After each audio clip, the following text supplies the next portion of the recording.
Dr. Anne Ross, archaeologist and expert in Celtic lore, woke suddenly in the middle of the night to find herself inexplicably terrified and freezing cold. Her fear was immediately justified as she saw a hulking, half-wolf, half-man-like figure standing in the middle of her bedroom. However, this was not the first, nor would it be the last sighting of a bizarre, half-beastly humanoid, connected with some artifacts which Dr. Ross had recently received.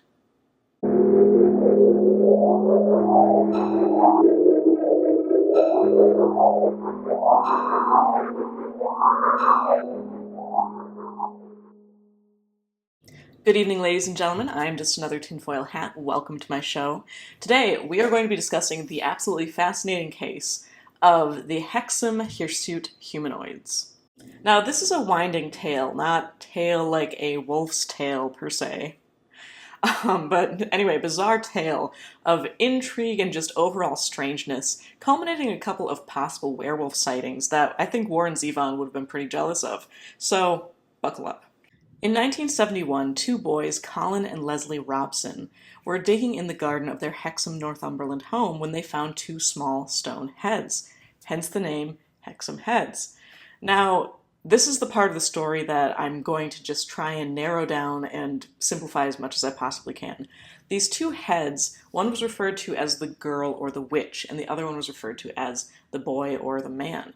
And they kind of look like I don't know if you've ever seen when people like take apples and carve faces into them for Halloween and then let them like kind of wither. That's kind of what they look like, and they're about that size too. They claim they were about the size of oranges. So you can visualize that that's what the Hexham heads looked like until you inevitably look them up to find out for yourself. So these heads then went from the hands of the boys and family to several places, including Dr. Anne Ross, the archaeologist and expert on Celtic lore and artifacts mentioned in the opening, and later moving on through a whole nother string of professors and researchers and experts before eventually being lost. So, again, that is a very oversimplified look at the journey of the Hexham heads to their inevitable destination of who knows where. Now, the comparison was drawn between the Hexham heads and other Celtic Iron Age heads which had been found in the area. However, to complicate matters, a man local to Hexham named Desmond Craigie claimed that not only did he know about the heads, but that he had made them. Yes, he claimed that he had crafted these heads out of concrete for his daughter in the mid-50s. However, when he created a replica to kind of prove his claims, it didn't match the heads found in the garden. And to complicate things again, even further, one of the boys who found the heads had been making spooky and suspiciously similar looking heads out of clay in the weeks leading up to discovering the Hexham heads.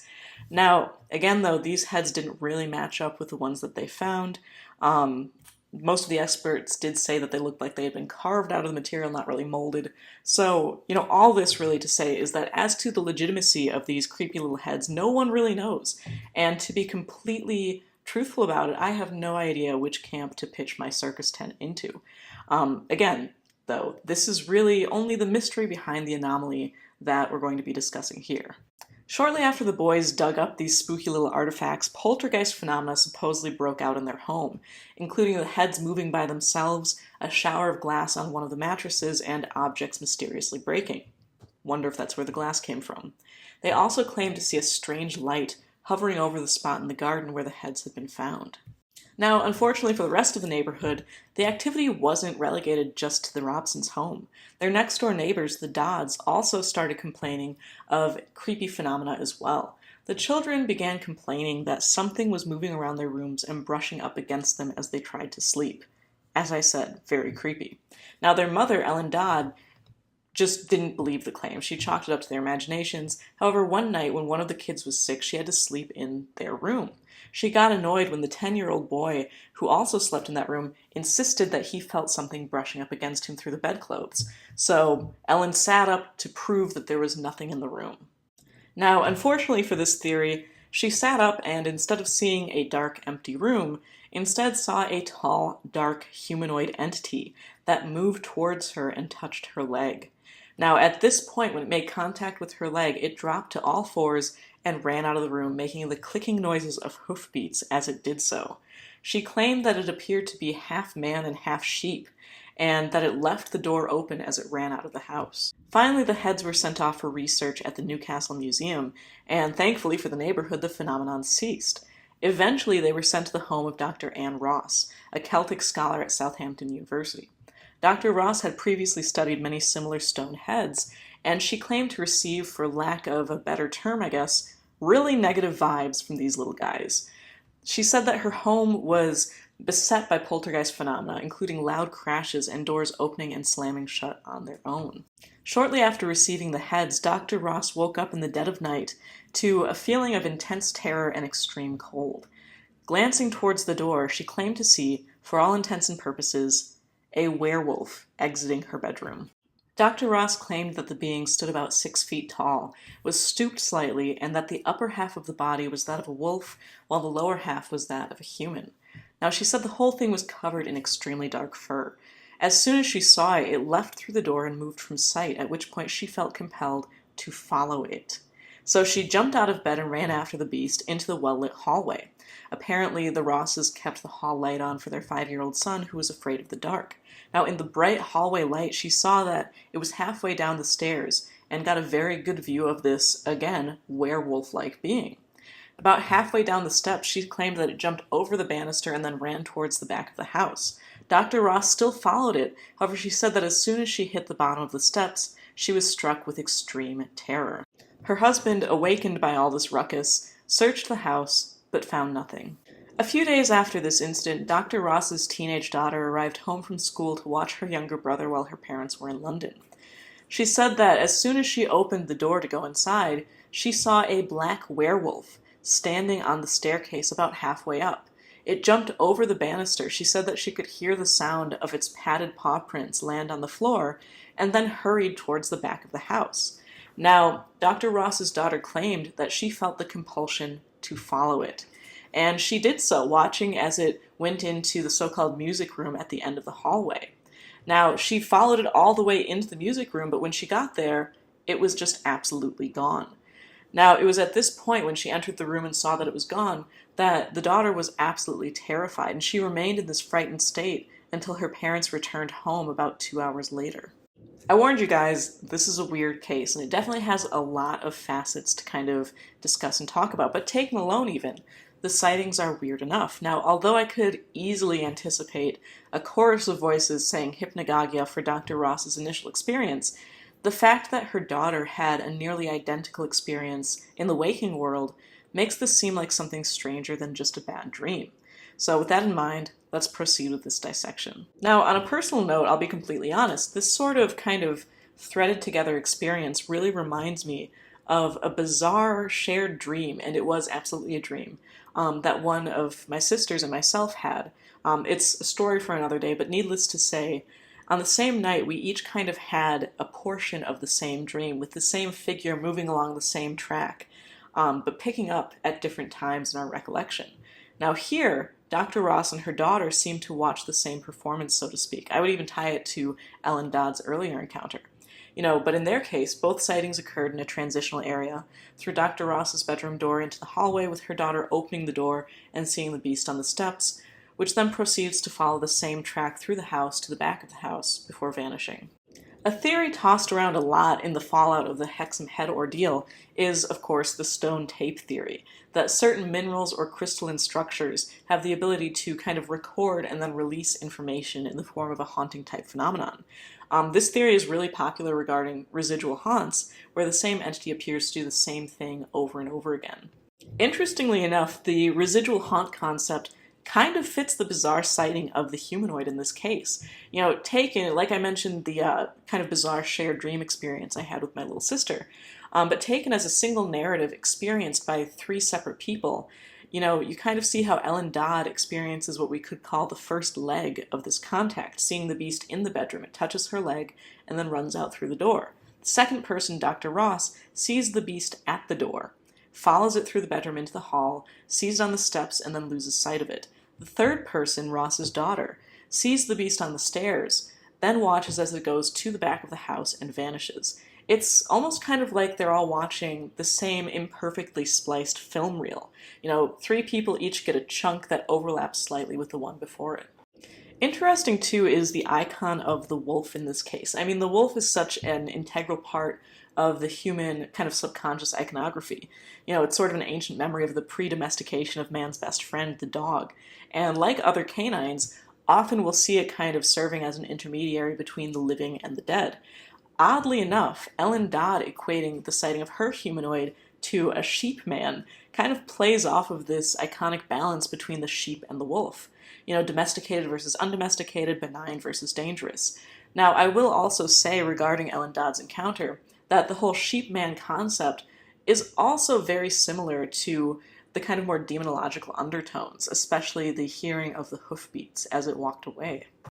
On the topic of iconography, it's also of note that in the later two encounters with this, wolfman type thing, we yet again see this beast right at dividing points or liminal areas, such as in the doorway or on the stairway. I also think it's of note that, again, in these two later encounters, it merely vanished in the back part of the house, not really disturbing anything, not leaving the door open as it did in Ellen Dodd's encounter.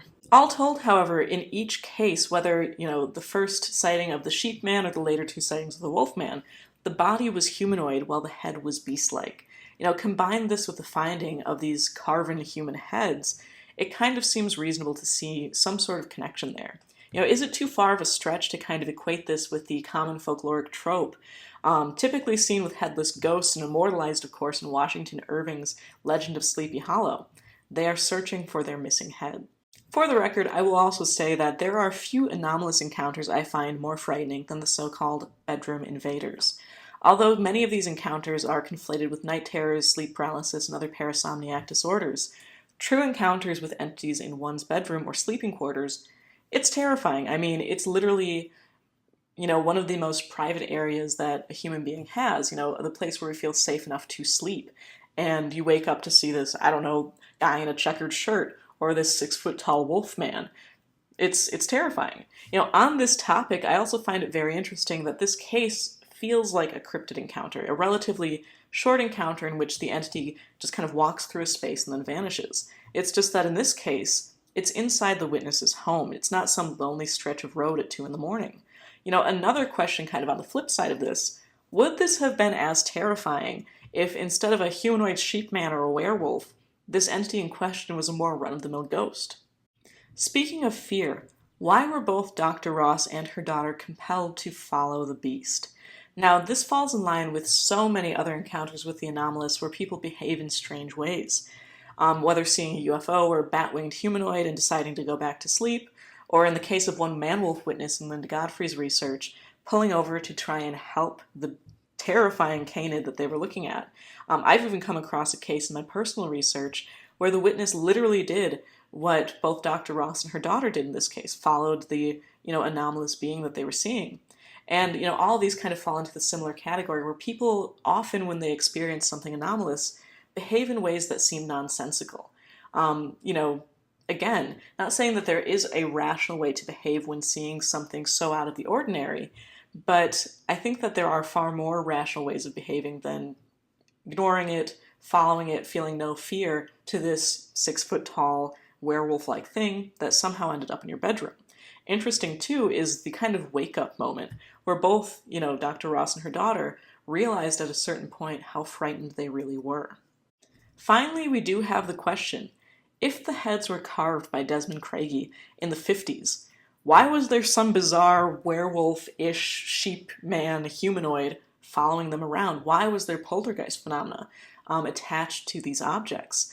Again, nobody knows if Craigie really did carve the heads. I'm throwing one of the kids molding them out of clay out because it didn't match the fact that they were carved, which also is another weird point. Why was this kid making little, things reminiscent of the thing which he wouldn't find for another couple weeks? And again, the heads have vanished, so any hopes of modern advancement in dating techniques is just out the window. If he did carve them, I think that this opens up a new can of worms, and it certainly doesn't diminish the fact that phenomenon was still reported. Why do we culturally associate hauntings or curses with old things?